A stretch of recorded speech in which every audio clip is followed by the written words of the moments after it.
السلام علیکم دوستو میں امید کرتا ہوں آپ سب ٹھیک ٹھاک ہوں گے۔ آج کے بیان میں ہم سنیں گے انجینئر محمد مرزا کے بیان میں ہم سنیں گے اعتکاف کے احکام و مسائل قرآن و حدیث کی روشنی میں۔ کہتے ہیں بیان کی طرف سنتے ہیں انجینئر محمد مرزا کے اس بہترین لیکچر میں کہ اعتکاف کے احکام و مسائل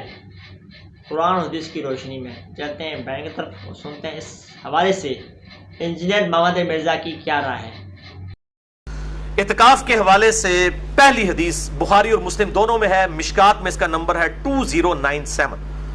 اما عائشہ رضی اللہ تعالیٰ عنہ کہتی ہیں کہ نبی صلی اللہ علیہ وآلہ وسلم رمضان المبارک کے آخری عشرے میں اعتکاف فرمایا کرتے تھے حتیٰ کہ آپ کی وفات ہو گئی، یعنی ہمیشہ آپ نے اعتکاف کیا۔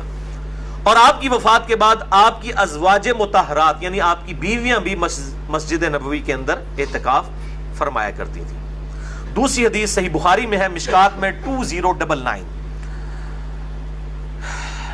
کہ نبی صلی اللہ علیہ وآلہ وسلم کو ہر سال ایک مرتبہ قرآن کا دورہ کروایا جاتا تھا، لیکن جس سال آپ صلی اللہ علیہ وآلہ وسلم کی وفات ہوئی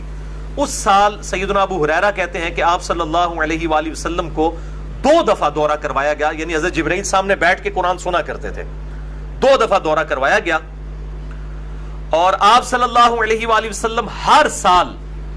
10 دن کا اعتکاف فرمایا کرتے تھے رمضان مبارک میں، لیکن جس سال آپ کی وفات ہوئی اس سال آپ نے 20 دن کا اعتکاف فرمایا۔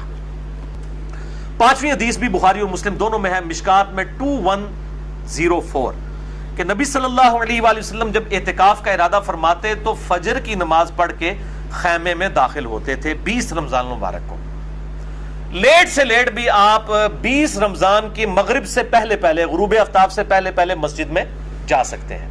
لیکن بہتر یہی ہے کہ 20 رمضان مبارک کو صبح کے وقت، یہ میں 21 رمضان کی بات نہیں کر رہا، 20 کی،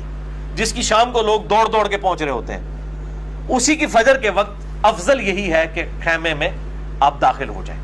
یہ آخری ہے ایز اے لاسٹ ریزالٹ کہ 20 رمضان کی مغرب سے پہلے آپ مسجد میں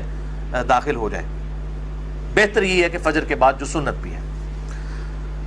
چھٹی حدیث بھی بخاری اور مسلم دونوں میں ہے، جس میں اعتکاف کا مقصد بھی آ جائے گا، مشکات میں 2086، کہ آپ صلی اللہ علیہ وآلہ وسلم نے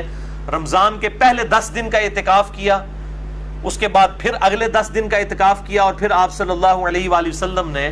سر مبارک خیمے سے باہر نکالا اور فرمایا کہ میں نے پہلے 10 دن اعتکاف کیا کہ مجھے شب قدر مل جائے، تو نہیں ملی، پھر اگلے 10 دن بھی نہیں ملی۔ اب میرے پاس ایک فرشتہ آیا اور اس نے مجھے بتایا ہے،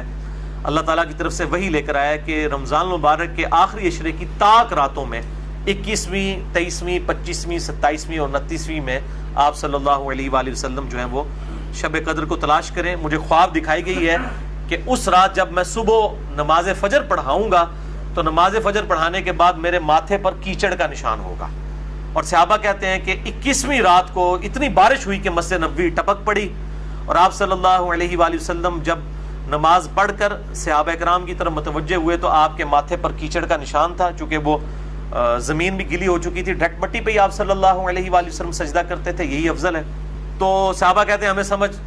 آ گئی کہ یہ رات شب قدر تھی۔ آخری اور 10ویں حدیث صحیح بخاری اور مسلم میں دونوں میں ہے، مشکات میں 2101، سیدنا عمر کہتے ہیں رضی اللہ تعالیٰ عنہ، میں نے عرض کیا اللہ کے محبوب صلی اللہ علیہ وآلہ وسلم، میں نے زمانے جاہلیت میں ایک جو ہے وہ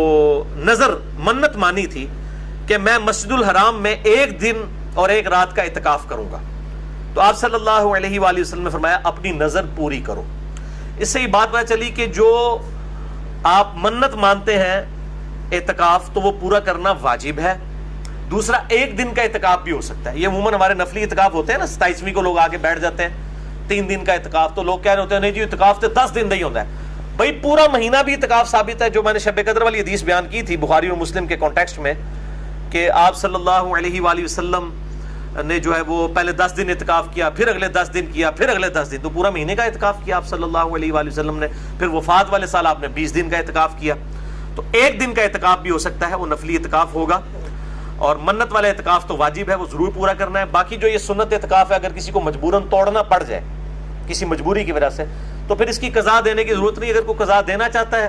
تو بعض محدثین کے ہاں، ائمہ کے ہاں ملتا ہے کہ ایک دن ایک رات کا اعتکاف کر لے اور اس میں روزہ بھی رکھ لے تو اس کی قضا بھی ہو جائے گی. بہرحال نفلی جو عبادت ہے اس کی قضا کی ضرورت نہیں ہوتی.